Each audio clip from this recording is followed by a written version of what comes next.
Halo pemirsa semua, ketemu lagi dengan saya Tosin. Saya adalah pond builder. Saya juga menyediakan ya, atau kita itu toko peralatan kolam koi. Kita ada di Tokopedia, kita juga ada di Shopee, kita ada juga di Instagram. Tak lupa ketinggalan, kita juga ada di Bukalapak. Teman-teman semua, para pemirsa semua bisa googling ya, namanya THOSIN.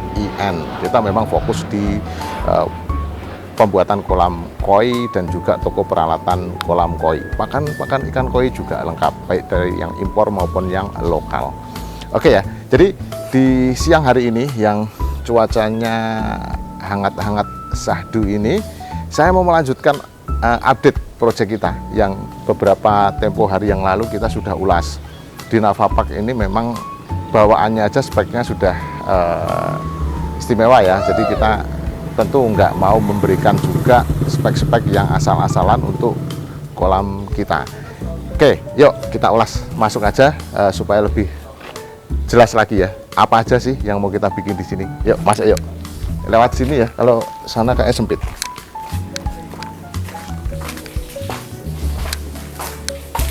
Wes.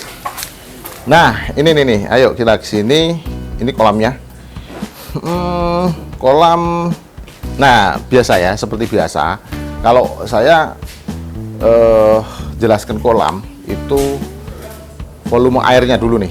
Karena start dari volume air itu rentetannya nanti kemana? Ke perhitungan flow. Nah, ketika perhitungan flow itu rentetannya lagi kemana? Ke spek pemipaan. BD-nya ukuran berapa, skimmernya ukuran berapa. Setelah itu mengikuti lagi adalah spek pompanya gitu ya. Jadi seperti biasa, runtutan yang saya ceritakan adalah di sini sebelum konstruksi ya. Itu adalah spek kolam ini nanti seperti apa. Jadi kalau volume air di kolam saja, di luar filter ya, bukan volume konstruksi, sekali lagi saya sampaikan, ini sekitar 15 ton. Ya, kurang lebih lah ya, kurang lebih 15 ton. Jadi kolam ini kita bikin flow-nya itu 39.000 liter air per jam. Makanya kenapa ini BD menggunakan 3N, jumlahnya 3 titik. Terus ada skimmernya juga 2N, jumlahnya 3 titik. Jadi untuk mencapai target flow 39.000 liter air per jam. Nah, kisi-kisi mengenai medianya atau mesin-mesin yang dipakai ya. Jadi di sini adalah chamber collection. Berikutnya di sini di bawah saya ini ada nanti untuk RDF ya, RDF KC30. Berikutnya adalah media biologi, kita menggunakan Momogi Kihotech. Memang banyaklah di pasaran sekarang yang menyerupai, tapi yang Momogi yang certified, bahkan bisa kita bilang media biologi yang certified, mudah-mudahan baru ada di Momogi Kihotech. Artinya certified apa? Memang kita lakukan tes laboratorium. Jadi untuk mengukur SSA-nya, ke tingkat kekerasannya dan materialnya itu dari apa gitu ya. Jadi karena kan mengukur SSA dari media biologi itu nggak mudah. Seperti kita mengukur luasan dinding inilah. Kalau mengukur luasan dinding ini gampang, panjang kali tingginya ini udah ketemu luasnya. Tapi kalau specific surface area itu diukurnya susah karena media biologi itu berongga gitu ya. Jadi luasannya ini gimana ngitungnya kalau nggak pakai absorption method lewat laboratorium itu susah sekali gitu. Jadi banyak yang klaim di kardus sekian SSA-nya. Kita nggak ada klaim-klaiman, tapi kita biarkan laboratorium yang berbicara. Pastikan Momoginya hanya Kihotech punya yang diimpor oleh Tosindo Karya Tama. Oke ya. Nah, oke, kita sudah cerita untuk spek kolamnya ini. Volume air di kolamnya berapa, mesin sudah barang tentu, standarnya Tosin Koi, Japan punya, kita pakai Norus yang flow-nya nggak kaleng-kaleng, nggak hanya tertulis di kardus, tapi memang sudah bisa teruji dari luasan pipa itu standarnya, misalnya pipa 4N itu flow-nya berapa, dia real gitu ya. Jadi salah satu ngukur realnya pompa itu dari luas penampang pipa. Luas penampangnya dimanapun sama aja, Memang sih ada beberapa standar gitu ya, kayak pipa misalnya 4 in itu ada yang diameter luarnya itu 114. Kalau di China, di Singapura kemarin yang kita bikin itu pipa di sana 4 in itu diameter luarnya 110, sama juga. Jadi yang HDPE dan PVC kalau di Indonesia itu berbeda. Tapi sepanjang masih di Indonesia, seluruh pemipaannya pakai PVC, pasti luas penampangnya sama.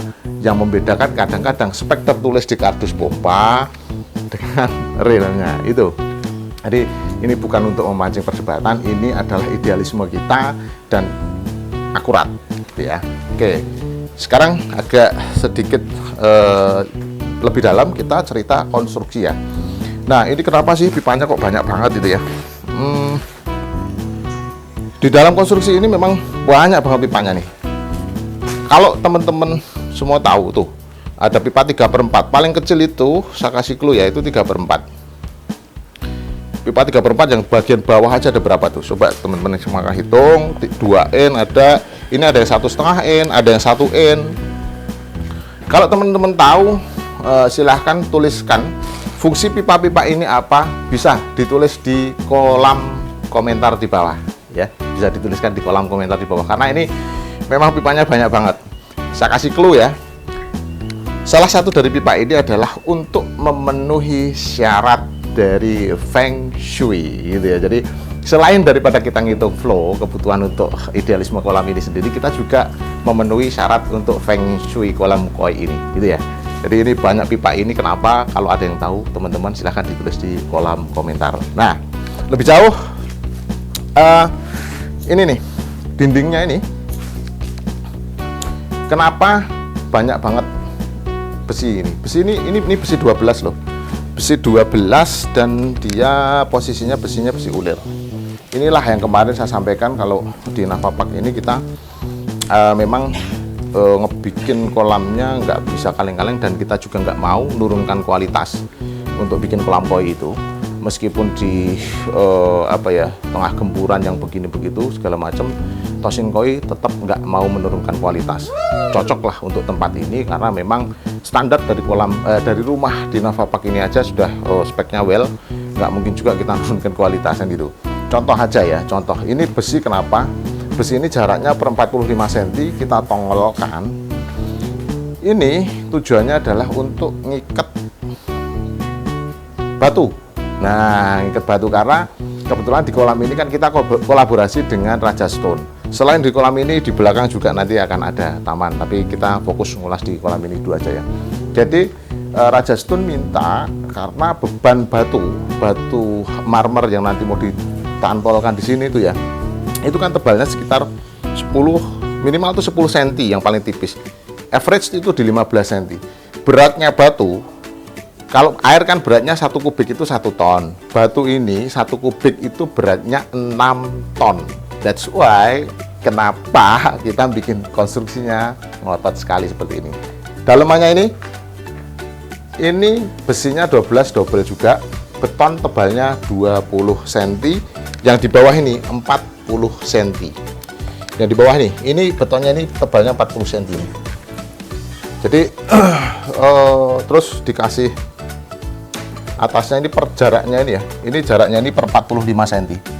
Jarak antara besi satu dengan besi berikutnya, atas bawah itu 45 cm. Nantinya ini ditekuk ke atas, ditempelin batu, belakangnya masih di beton lagi. Jadi ini total nanti tebalnya 20 lebih. Kalau sama batunya misalnya 15 aja udah berarti 20 tambah 15 udah 35. Sementara di sini masih ada 5 cm lagi untuk space ngebeton.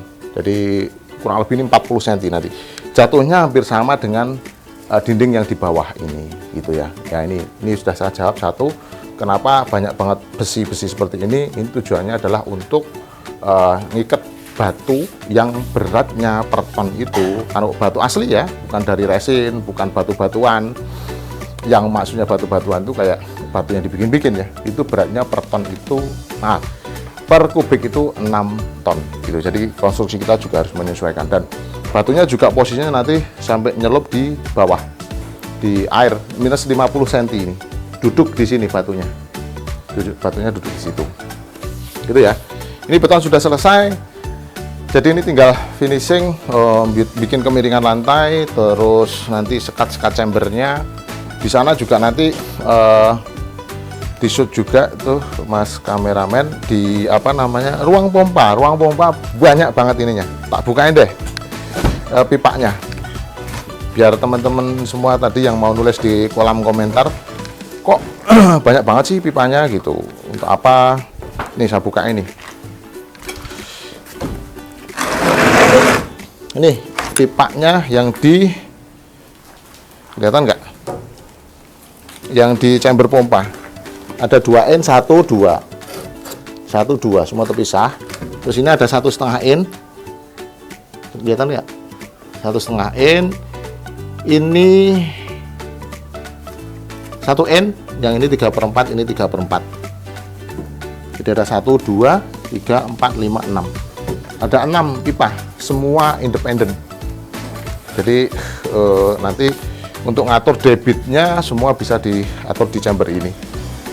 Nggak ada valve yang ada di kolam, valve semua ada di chamber pompa. Terus cerita mengenai decking di sini nanti tutup. Ini kan sebagai akses utama untuk masuk ke rumah, pakainya kayu ulin. Sana ada area taman dan ada sedikit batu. Nanti di depan jendela itu ada batu-batuan juga, yang batu original batu ya, bukan batu bikinan. Kupasan batunya itu kupasan granit ya, kulit granit. Jadi batunya kulit granit, memang granit tapi bagian luarnya. Jadi sama Pak Irwan Raja Stone itu nanti batunya diambilkan dari kulit-kulit granit. Jadi granit itu dari bongkahan batu besar itu diambilkan, yang tengahnya itu dipotong-potong. Nah, ini kulitnya, jadi bagian luarnya yang memang bentuknya masih otentik dari alam, dari bawaannya alam ya, itu nanti ditempelkan di sini. Kebayang nggak nanti kira-kira hasilnya? Makanya ini project istimewa. Di sini juga akan dirubah nanti tamannya, tentu sentuhannya dari pihak Raja Stone juga. Kita undang beliau untuk makeover dari tampilan kolam ini. Oke, jadi gini deh, dari pihak Raja Stone itu memang sudah ngasih gambaran oret-oretan tangan. Wah, keren sekali Pak Irwan, bikin oret-oretan tangan aja udah kesannya kayak hidup banget gitu. Saya kasih kisi-kisinya deh. Kisi-kisinya gini, ini kan ada yang 3 ke atas nih, 3 pipa 3 ke atas itu ukurannya kan beda-beda tuh. Dari paling kanan itu 1 in, yang tengah itu 1,5 in, yang paling kiri itu 3/4. Nah, dia nanti posisinya gini, ada batu yang cukup besar di tengah, terus yang ini paling kecil agak pendek, yang sana agak tinggi ya, yang medium. Jadi flow airnya juga nanti berbeda-beda. Jadi air itu nanti akan kesannya akan keluar dari dalam batu, di dalam batu. Jadi mungkin batunya nyusun gini, keluar di dalam, di tengah-tengahnya. Nah, supaya lebih enak penjelasannya, saya rasa teman-teman harus subscribe dulu, bunyikan juga tanda loncengnya. Jadi kalau nanti saya update kolam ini, teman-teman semua ada notifnya ya kan, karena ini bel banget nih. Nah, jadi gini, di proyek ini selain rigid dari apa namanya perizinannya, ini kan kemarin kita pupuk karena berkaitan dengan tetangga, jadi kita pupuk separuh karena memang kan ini double ya, kita pupuk separuh, perizinannya cukup ya rumit lah.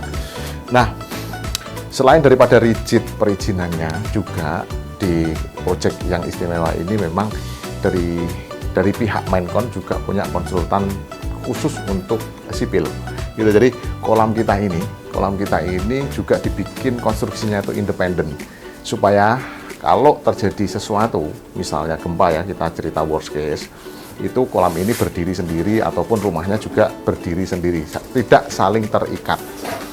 Untuk itu ini juga pelajaran baru juga bagi kita. Ini sampai diminta kasih styrofoam di sini nih. Jadi ini kolam ini konstruksinya terpisah dari bangunan utama rumah. Kasih styrofoam, belakangnya juga kita penuh cover dengan plastik supaya nggak ini tetangga gitu ya. Nah, cerita dari dalam atau jeroannya beton ini sampai ke bawah semua ini pembesiannya double.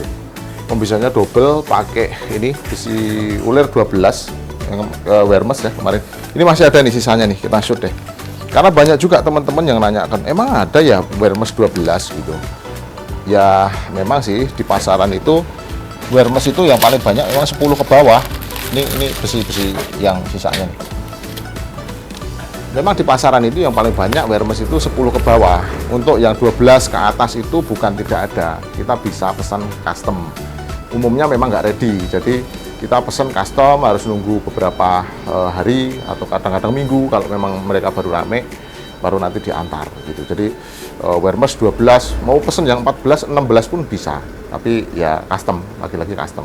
Nggak bisa, umumnya nggak ready lah gitu. Yang ready itu Wermes 10, 8, 6 itu benar. Karena memang kemarin kita ada yang nanya juga, memang ada besi Wermes 12 apalagi yang ulir gitu.